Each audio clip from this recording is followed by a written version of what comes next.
Welcome to the Dolphins Dive Bar. Um, Once again, our Dolphins lose, this time to the Los Angeles Chargers. Heartbreaker, man. An absolute devastating heartbreaker. 29 to 27 is your final.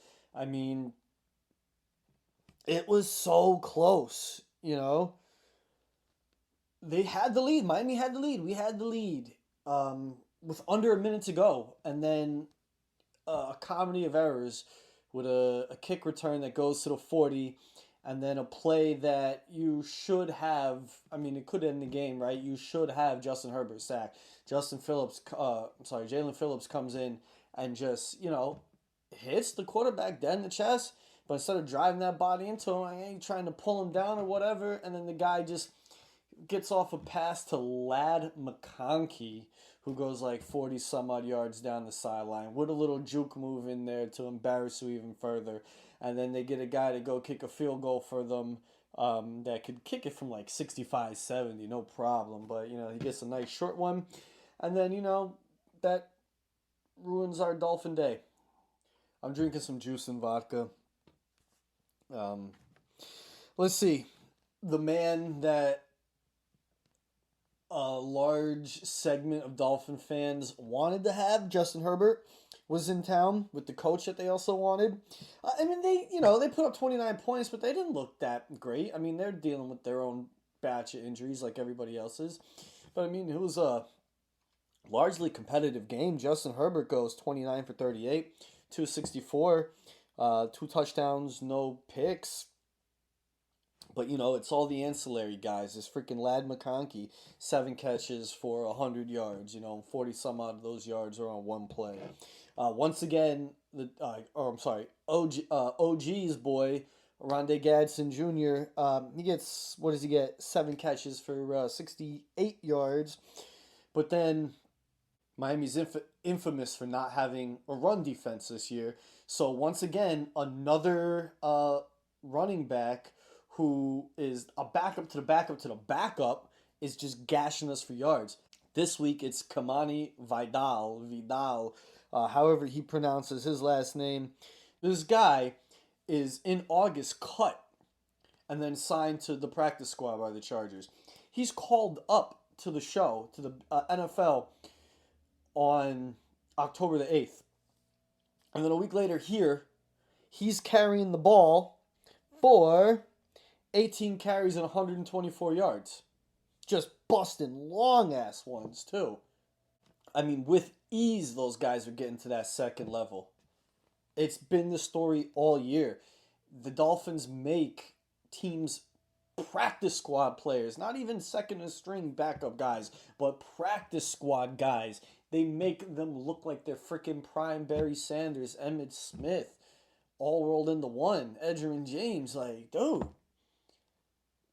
There is no defense. Like, this front line was supposed to be the point of pride. They were supposed to be the best thing about the Dolphins team coming into this year. And now we see they're the biggest liability.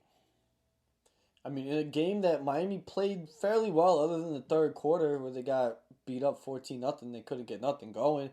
I mean, they were able to do things. Like, this is all on the defense. Like, pure and simple, all on the defense. Like, that offense, I can't even get on Tua, bro. I cannot get on him. He gives you plenty of reasons in his post-game press conferences and all this other stuff to get you mad. But today, I mean, he did okay. He was 21 for 31 with 205 yards. I'm sorry, 21 for 32 with 205. A touchdown, but he had 3 picks. But that first one, I mean, come on, Jalen Waddle, you got to catch that. Like, it's in your chest, bobbling around right into the defender's hands. The second one, yeah, they undercut him. And the third one, who knows what that was. I mean, that was just, trying to get the lateral play started. And you throw it to a guy that's covered by 3 people. I mean, I feel like sometimes the guy just doesn't look. Like, he just knew that's where the ball was going to start the lateral play. And that's where he was throwing it to, no matter who was there making those coverages. I mean, that offense was... They were scoring points, but they were still abysmal, other than Devon Achane. Devon Achane, what does he get?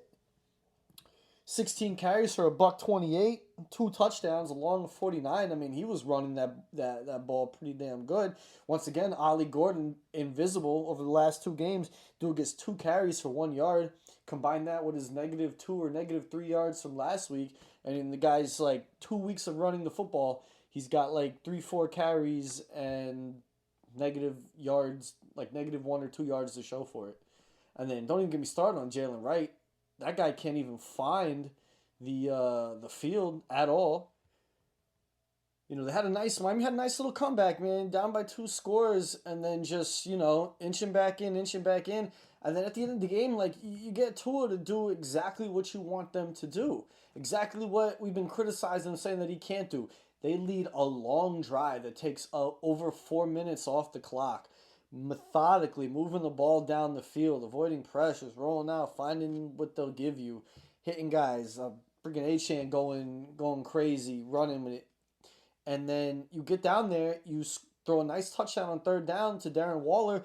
He gets 2 catches for 12 yards. He gets that 1 touchdown. Every week he's right where you need him to be in that red zone, able to catch passes for you.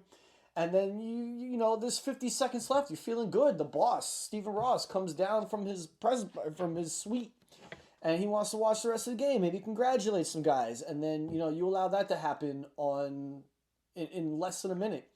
A kick return to the 40, and then the Herbert to McConkey play. I mean, it's embarrassing at this point, this defense, because like they've got talent. The veteran defensive backs have been serviceable for Miami. They were pretty serviceable in that game as well. It's not like Herbert was beating the Dolphins on these long bombs or whatnot. They were just getting run all over. Linebackers did kind of decent, but it was like, bro, I mean, you're playing a team that has like somebody on their line that hasn't played football in like almost 2 years, and like you still can't generate enough rush to beat that line and get to that quarterback. And it happens again. Like this team just finds new and innovative ways to lose football games. I mean, it's like we're 6 weeks into the season. The team's got 1 win. It's pretty much over. Now you're just hoping that these coaches aren't too snake bitten to where they can actually help develop these rookies and these young players, so that this year's not a wash for them. I mean, I don't know where they go from here though. It's like what do we got next? They got Cleveland next week at 1 o'clock. They're in Cleveland. Cleveland's another one of those teams that's like you can't get right, but hey, everybody's looking at the Dolphins like, hey, maybe we can get right against them. So I don't know. I really don't. It's just it hasn't been good. It hasn't been good here for a long time, and they just keep going lower and lower and lower. Just when you think that they're like they haven't given up on each other. They're pushing the play, and then it's just like this happens. You just find ways to lose in the last minute. And then after the game, you got QB1, taking stuff that's supposed to be in-house and bringing it to everybody else's attention, saying how guys don't show up to their extra prep meetings and, people are late, this, whatnot, throwing his guys under the bus, ratting them out. He's coming from a place of, man, we're just trying to get right and win, but everybody's got to buy in. But it just goes to show you like the dysfunction of this organization. They're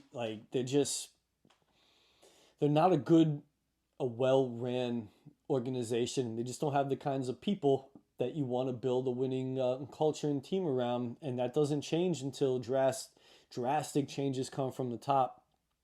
I'm not advocating for the firing of anyone. I don't want people to lose their jobs, but this is a results-driven league, and and the results are not coming in a positive way for the Miami Dolphins. The only thing that's coming in bunches for this team is turnovers and losses.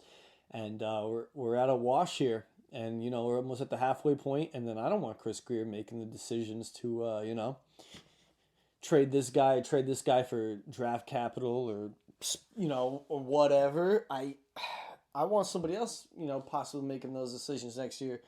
Here I am saying I'm not advocating to fire anybody, but here I am saying I want the guy that wears a ball cap and a suit to be gone from this organization that he's been in top tier positions for the last 15, 20 years and who've really done nothing. But that's neither here or there. I'm going to finish this drink so we can finish this video. I'm just, this team takes the joy out of talking football. I mean, sometimes they really do. But I mean, what are you gonna do? I'll be here next week after the game at Cleveland, and hopefully we'll be celebrating a W. Or hey, and if we lose, then we'll just be that much higher, lower, however your perspective is, to the in the draft order, closer to the first pick of the draft. So until then, this has been the Dolphins Dive Bar, and hey, thanks for coming. Get home safe.